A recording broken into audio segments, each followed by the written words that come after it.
Considero Nahua Ixco Iki, Cantos Amazónicos de José Antonio Mazzotti, un cabal ejemplo de esa modernidad auténtica, donde se conjuga lo ancestral con toda la carga espesa y ardua de una larga historia que desemboca en la actual modernidad. Amalgama donde lo disímil y complejo de lo que en apariencia no se relaciona, solo un poeta de la altura de Mazzotti, ajeno a atuendos y falsos paramentos, es capaz de armonizar. Dos lenguas que acaban siendo una gracias a la capacidad poética que no tiene empacho en correr el riesgo de intentar sintetizar tradición y modernidad. Todo doble en el amoroso respeto que reúne una Amazonía mitificada que hay que rescatar y devolver al presente como fundamento de la verdadera historia de un país, de todo país. Sirvan de ejemplo de esta doble conjunción de lenguas dos versos de Mazzotti. Cito: harían fiesta todos juntos, pero faltaba carne suave, pulpacona, o hacemos ver cómo boniniquen por no entender. Y otra, cito: vivirá para siempre comiendo tierra del bosque, ignorante de su lengua. Evidente de esa verdadera lengua doble y múltiple que Mazzotti nos rescata poéticamente. José Coser. Buenas tardes, es un gusto estar en estos momentos reunido con todos ustedes para celebrar la aparición de este nuevo libro de José Antonio Mazzotti, Cantos Amazónicos, nuevo trabajo de mi querido y antiguo amigo José Antonio, de tantos años, con quien juntos participamos, estuvimos en tantas memorables y queridas aventuras en los años 80 como miembros de la generación del 80 y siempre, hasta la actualidad, manteniendo esta amistad poética incólume a través de los años, ¿no?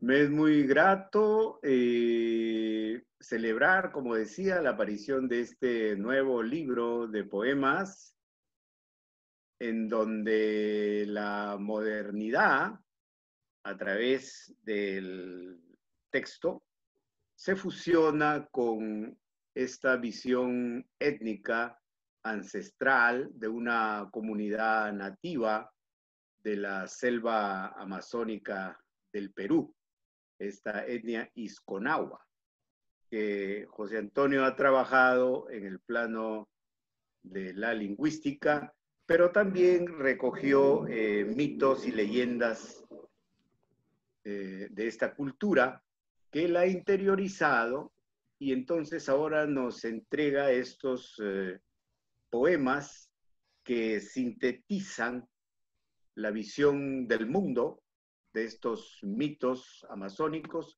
con un lenguaje moderno.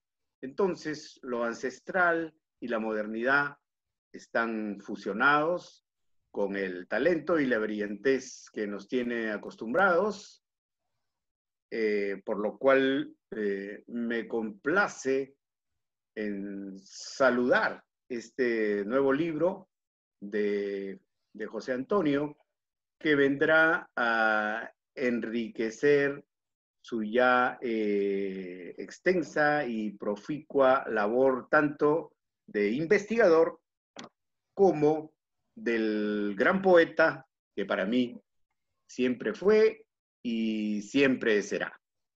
Eso, un abrazo y muchas gracias. Buenos días, soy Giancarla de Laura y es un placer para mí presentar este nuevo libro, nueva entrega de José Antonio Mazzotti. Nahua Ixco Iki, Cantos Amazónicos de José Antonio Mazzotti, un reencuentro con nuestros ancestros y con la poesía. Lima, Hipocampo Editores, 2020. Nahua Ixco Iki, el nuevo poemario de José Antonio Mazzotti, es un homenaje a la poesía y a la cultura amazónica de los Ixconagua, donde se reelaboran los orígenes, la cosmovisión y la tradición de sus pobladores, así como de los animales y todos los seres vivientes de esta amenazada región. Como ya es sabido, y según señalan los editores del libro, cito, Mazzotti es un poeta que se desenvuelve cómodamente entre los registros conversacionales y los neobarrocos.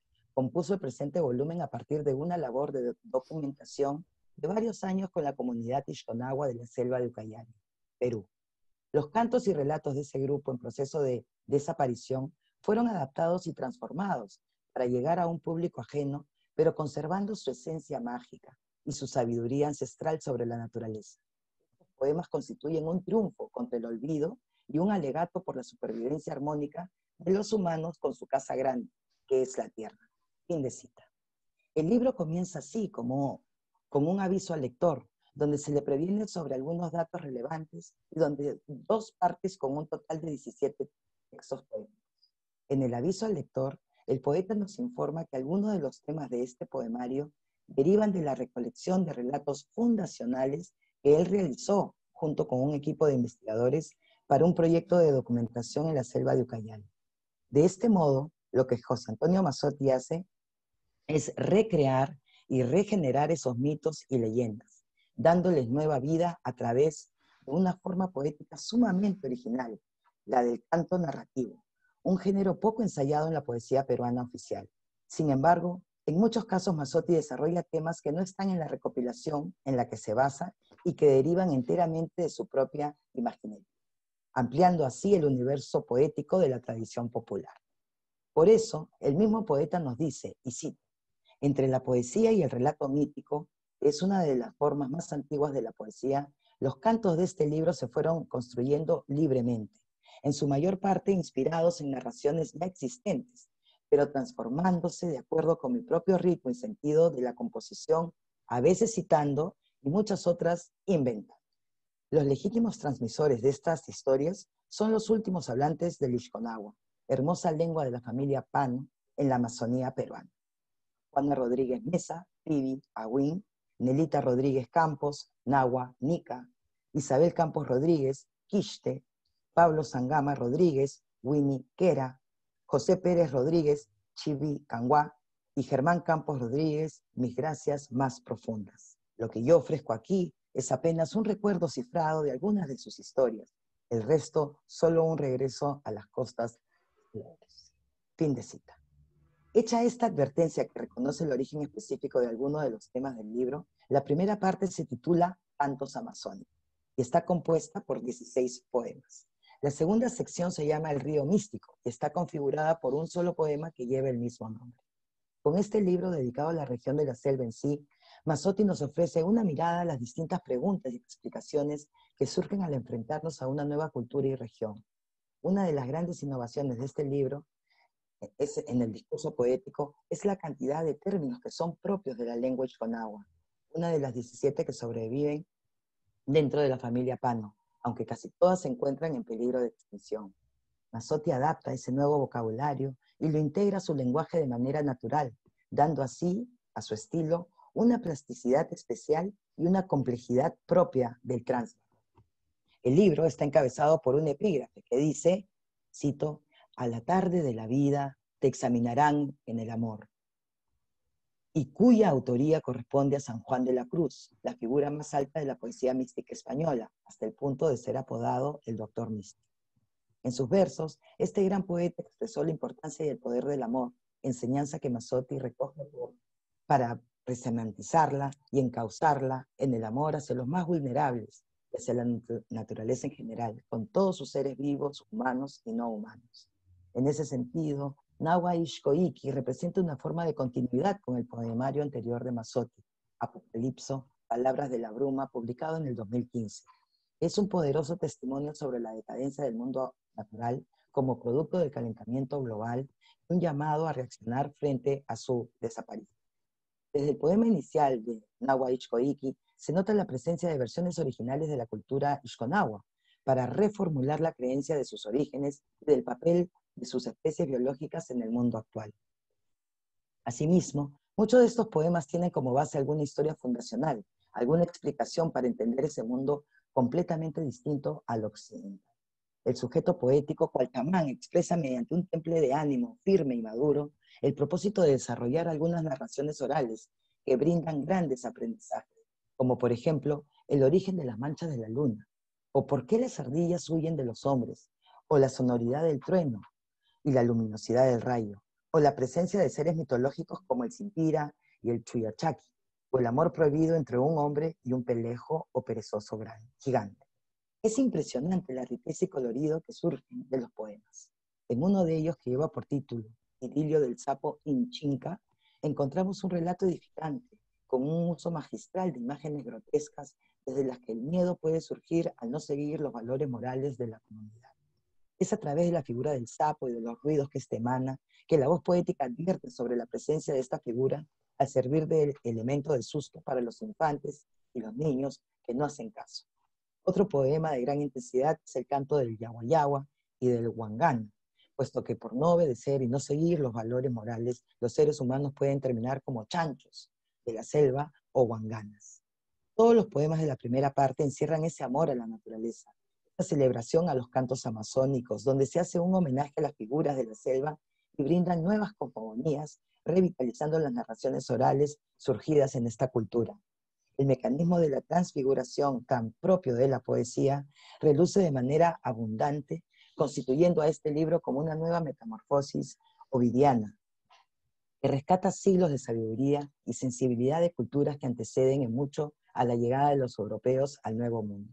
Mazzotti, en ese sentido, como especialista académico en literatura colonial y en lenguas amazónicas, añade su talento poético para dar a conocer una tradición muchas veces oculta en los panoramas oficiales de la literatura peruana.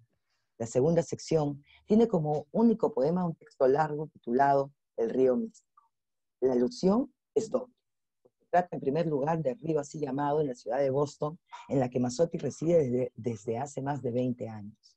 Pero en segundo lugar, el nombre del poema juega con la gran tradición de la poesía mística y su aspiración de acceder a la divinidad, como en los hermosos poemas de Santa Teresa de Jesús, San Juan de la Cruz y Fray Luis de León.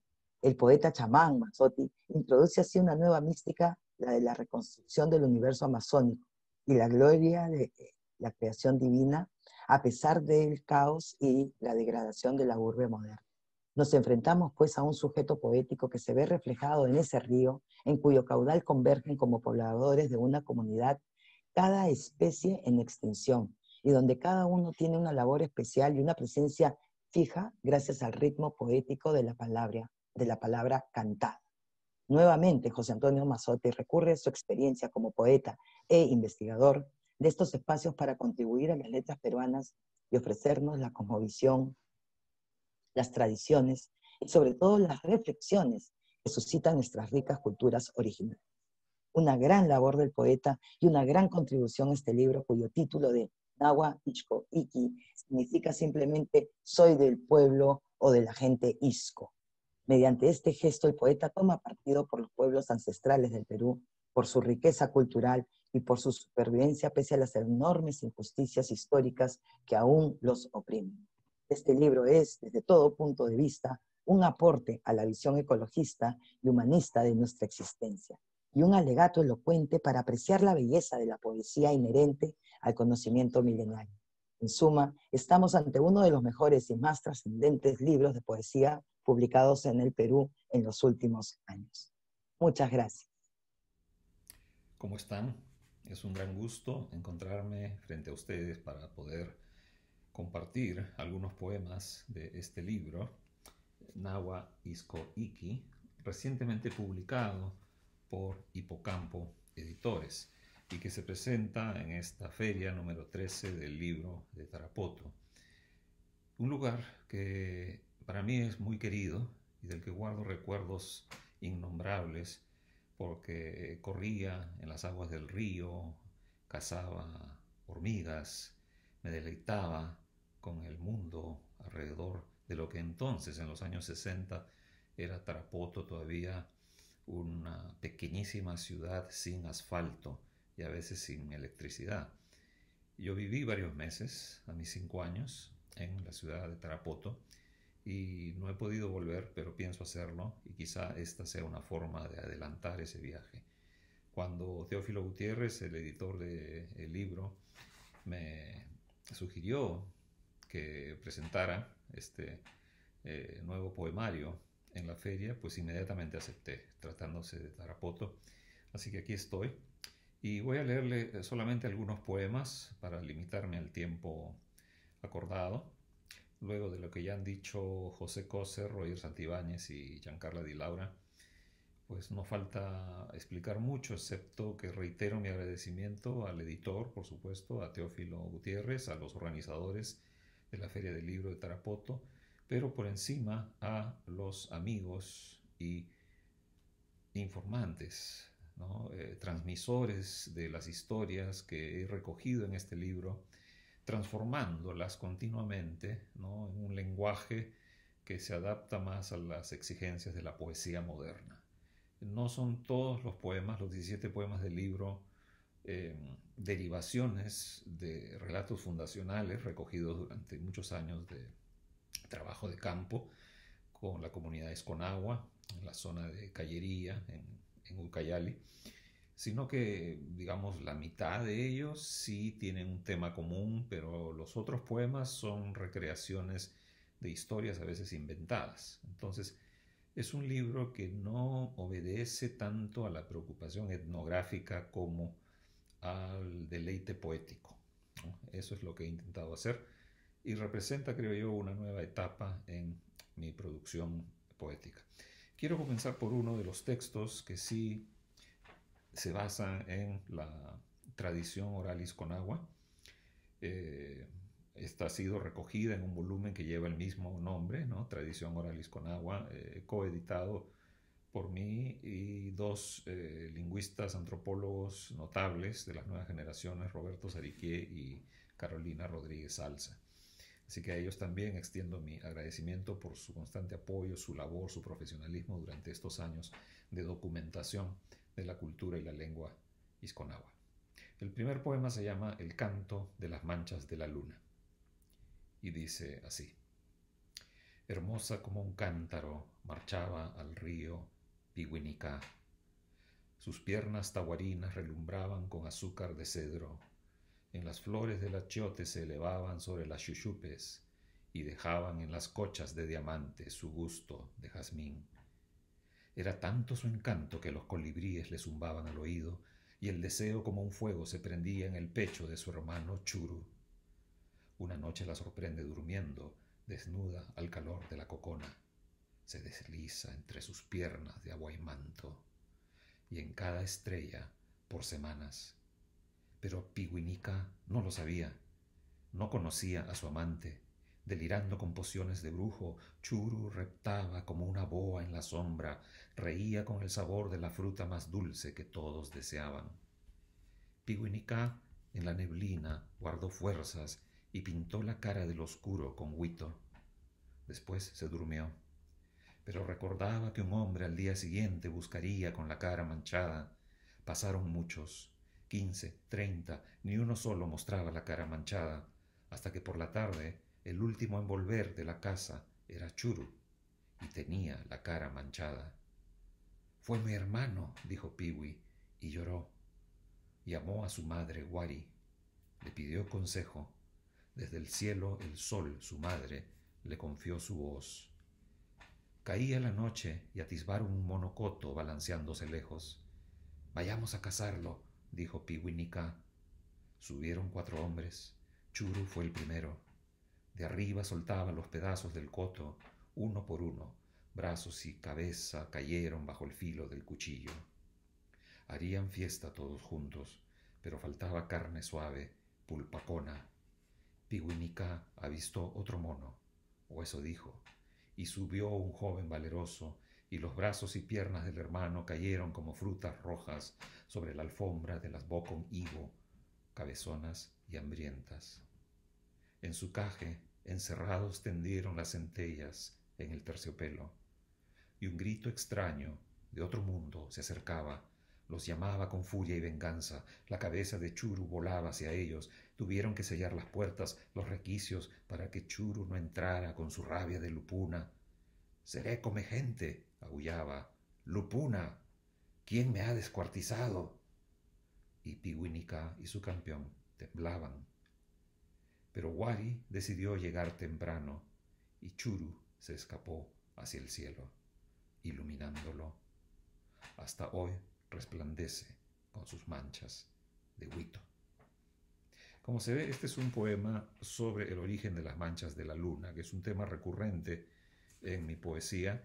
El libro anterior que recopila la mayor parte de mis poemarios se llama justamente El zorro y la luna y parte de otro mito, pero en este caso andino, sobre el origen de las manchas de la luna. Voy a leer ahora otro poema que no está basado en ninguno de los relatos recogidos en la tradición oralis con agua, pero es de un personaje mitológico muy querido y muy temido a la vez, ¿no? Dentro de la tradición imaginaria de muchos pueblos amazónicos, no solamente el pueblo Isconagua, ¿no? Que por desgracia es uno de los últimos pueblos de la familia lingüística Pano y que todo indica está en proceso de desaparición. Este poema se titula Murmullo del delfín Kosciuszka, ¿no? Es el famoso delfín rosado de los ríos de la Amazonía, ¿no? Y el poema imposta la voz del Kosciuszka hablando temas de amor. Murmullo del delfín Kosciuszka.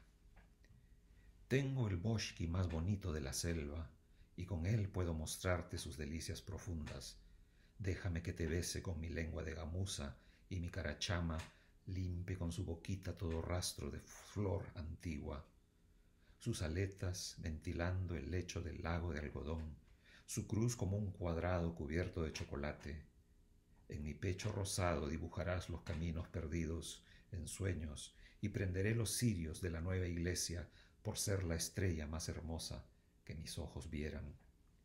Te mostraré los rastros de antiguas ciudades bajo el agua, sentirás su corriente refrescante y sus pies trotarán por tus labios revestidos de lumbre azul. Chotapaimis, deseosa con la llama encendida al fondo de sus ojos, ilumina el sendero en el bosque de algas. Suelta tus brazos a la brisa que acaricia tus quixtancos. Desciende conmigo al reino de las profundidades para que todos los peces y serpientes y caimanes se inclinen a tu paso como un ángel de carne. Así hablaba Kosciuszka, y en el claro de luna su luz era farol que coloreaba las flores sorprendidas y llevaba sus pétalos al baile de la mano de su tronco erguido. Chotapaimis alista las maletas, se apresta a ser feliz. A este poema voy a añadirle la lectura de otro que tiene también connotaciones eróticas muy marcadas. Se titula Mashpi Pania. No traduzco los términos porque esa es justamente parte de la estrategia del libro, ¿no? Jugar con elementos de la lengua isconagua, introducirlos, ¿no? Engastarlos como pequeñas joyas dentro del tejido general del poema en castellano, porque eso produce efectos novedosos. Ustedes podrán deducir fácilmente a qué se refiere esta expresión, ¿no? De Mashpi Pania. Dice así el poema.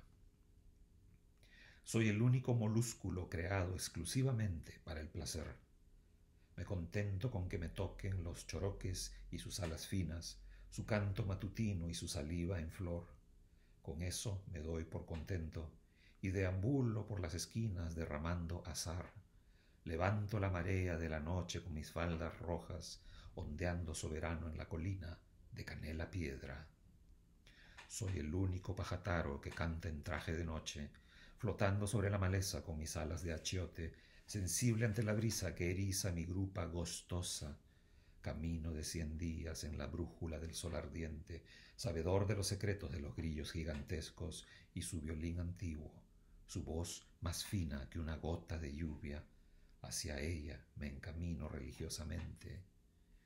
Soy el único danzantívoro de los 100 cañaverales que baten sus tallos con las garzas y los tocaris verdes, habitante de las cochas estancadas y duras, soberano del fin de las aguas infinitas. Hacia ti me encarezco en esta hora de la total humildad, tus dedos delicados convergentes en el barro, debajo de tus raíces de junco, esos aspiro, preciso chupar. Soy el único portabanderas de tus sueños ocultos, el que te come el seso como un gusano, suavecito y rico para la lengua de la tormenta cuando arrecia el vendaval que lava todo, el que cura las heridas, el que despierta en tus mañanas la ilusión del día. Palpo el botón de dicha y está en plena sazón, como este caldo caliente de conchas y boshkis saladitos. Sigo con un poema de otro personaje muy conocido en la Amazonía, el Chuyachaki, ¿no? Como sabemos, es un ser misterioso que suele tener un pie torcido, a veces se le representa con un pie de un animal. Lo importante del Chuyachaki es que es una especie de demonio engañador, ¿no? Toma la forma de una persona conocida y se le aparece a su víctima, la engaña, la hace ingresar a la selva y esta persona nunca aparece, es decir, es tragada literalmente, ¿no?, por la vegetación. Y aquí explico, o trato de explicar en este poema, la razón que tiene el Chuyachaki para hacer lo que hace. Apareció una tarde Boniniquen resplandeciendo quieto a la orilla del bosque. Su barba parecía la luna alzada y su sonrisa la primera vista del alba esplendorosa. Qitesh miraba, boquiabierta, la bondad de su padre que la llamaba, penetrando en una trocha hambrienta. ¿A dónde, padre mío, estás llevándome? ¿A qué oscura cueva de piel de chonta me conducen tus pasos? Pero ya Boniniquen se perdía debajo de la niebla repentina. Se hundía su silueta en el desierto húmedo. Sus huellas de pronto revelaban pies de dos especies de animales. La primera, aún humana, se estiraba irremediablemente al compás de los troncos. La segunda tenía dos uñas mirando hacia atrás. Qitesh sintió un escalofrío de cuarzo y se miró perdida. ¿A dónde, padre mío, me has traído? Y con el tiempo Qitesh se peinaba con esqueleto de paiche, sumía sus manos finas en sangre de ronzoco, se explayaba en aletas transparentes que le crecían de las axilas, dulce mordida de sus labios filosos, hasta que fue poseída por el Chuyachaki por 10 lunas, y cuando el Chuyachaki se cansó, apareció la ardilla Capayoshi, de elegante figura. Porque así es el amor cuando ocurre, como un chubasco, barriendo el barro sobre la calzada, como el rayo que cierra la herida de un lugar insignificante, de pronto convertido en altar. Qitesh y Capayoshi se adoraron como otorongos, borrachos de vicio y de masato, comulgaron de las plantas sagradas, se fundieron con el espíritu del bosque tupido, al que solo penetran los bienaventurados, 2 cada 100 años. Ya sabemos el resto. Boniniquen nunca entendió el porqué del Chuyachaki, tampoco al Capayoshi. Vivirá para siempre comiendo tierra del bosque, ignorante de su lengua. Otro poema, esta vez sí basado en una de las historias del pueblo Isconagua, pero simulando la voz del guangana, ¿no?, este mamífero conocido también como cerdo de la selva. Bueno, tiene varias traducciones, ¿no? Es un anatema del guangana Yaguabuene, ¿no?, que es el esposo de la guangana, ¿no? Y dice así el guangana macho, Yaguabuene. Cuando corrieron las guanganas tuve miedo porque eran demasiado hermosas, varias decenas de ellas que buscaban su descanso, pero buscaban también preñarse de estrellas. Yaguabuene soy, guangana macho. Así me llaman desde que la guangana me raptó hace ya más de 15 años. Poco a poco me crecieron cerdas en la espalda y pezuñas. Un día nos acercamos a mi antigua aldea. La guangana rehusaba mi cariño y extrañé a mi mujer humana. Fui a esperarla subido al tahuarí. Horas de fuego hasta caer la tarde. Mi familia huangana me rodeaba con hambre, hasta que en un descuido corrí hacia mi casa, y mi mujer me abrazó y dio aviso a los hombres, y todos salieron con sus lanzas a matar huanganas.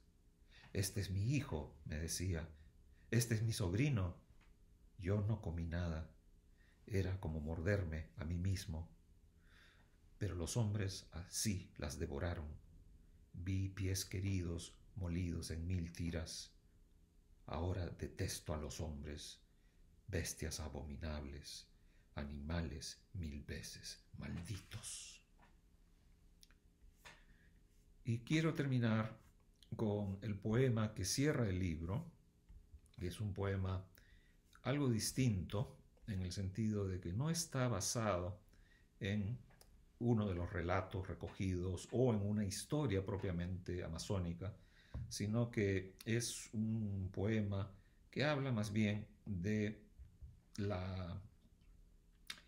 el contraste, ¿no? Como dice la advertencia o el aviso al lector al inicio del libro, un retorno a las aguas salobres.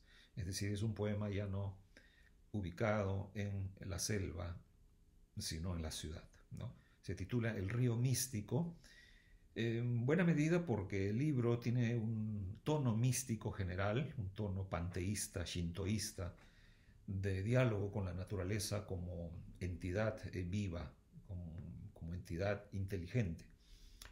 Este diálogo se pierde en la ciudad, por desgracia. Y sin embargo, cerca de mi casa, este es el aspecto anecdótico, hay un río que se llama el río místico. Entonces el poema se titula así, en alusión a este río místico de la ciudad de Boston, pero también al misticismo que recorre todo el libro, de principio a fin. El poema dice así: suenan las aguas estancadas a barullo de fiesta, y en ellas mi reflejo deformado baila, saltando el pentagrama que lame la calzada. Cada tarde ese camino junto al río me recuerda el lago rebosante que las garzas adornan, esperando los dientes de los cocodrilos. Qué frágil ese cuello de papel Japón. En un instante se transforma en bandera revolucionaria, anunciando el reino de la noche. Allí los espíritus del bosque corren a descolgar estrellas y guardarlas en su alforja. Los pájaros desatan su alegría en forma de llanto de cuando eran gente. Los leopardos atizan sus uñas para salir a cazar. Todo recobra temblor como un cuerpo asustado. En esas guaridas me encuentro de frente en el bullicio del cielo enjollado. Cada poro anuncia un peligro mortal, cada minuto un mordisco, palpitar de ojos que se multiplican en el dibujo de las hojas mojadas. El resto es silencio, mientras Wari se desliza por el horizonte y vuelve de su caverna oscura el Simpira. El gusano galopa lentamente escapando de los picos, sublevando el tiempo en esas ondas revueltas. Es propicio hundirse en las volutas del jaguar o del amaru. Allí la araña Shinahaka desteje cada noche su tela de amatista. El capa ardilla echa cincel de cuarzo en los clavos del árbol iwi. Un tallo lanza su cabello al rayo de oro frágil que se rompe en 100 colores. La selva discurre como un largo cuerpo, el mío, con 1000 tentáculos peludos, con narices redondas que inhalan los perfumes hechizados por el yaka ono. Se inicia el ayuno sagrado implorando a las plantas. Su jugo de flores exquisitas, pura sangre, inundando las cloacas, removiendo la hojarasca y trayendo nuevos peces. Así vemos al poshko, dardo de piel transparente, al pangaraya y su corona de espinas, al regorrego de bigotes delicados. Ellos besan los pies de las orillas y dejan sus perlas sin que la carachupa venga a devorarlas. Luego caminan buscando hojas de orquídea para perfumarse. Un poco más arriba flota el zancudo de patas gigantescas, me araña las orejas cuando toso y huye en busca de la piel rosada del sajino imberbe. Hay una flor volante con pétalos de zafiro que posa su gusano en la barriga velluda en la torre del tallo. Hasta aquí llega el río místico. Lo parte un rayo sobre el puente. La ciudad arroja un cadáver a sus aguas. el barullo de fiesta y mi reflejo bailan. Muchas gracias por su atención.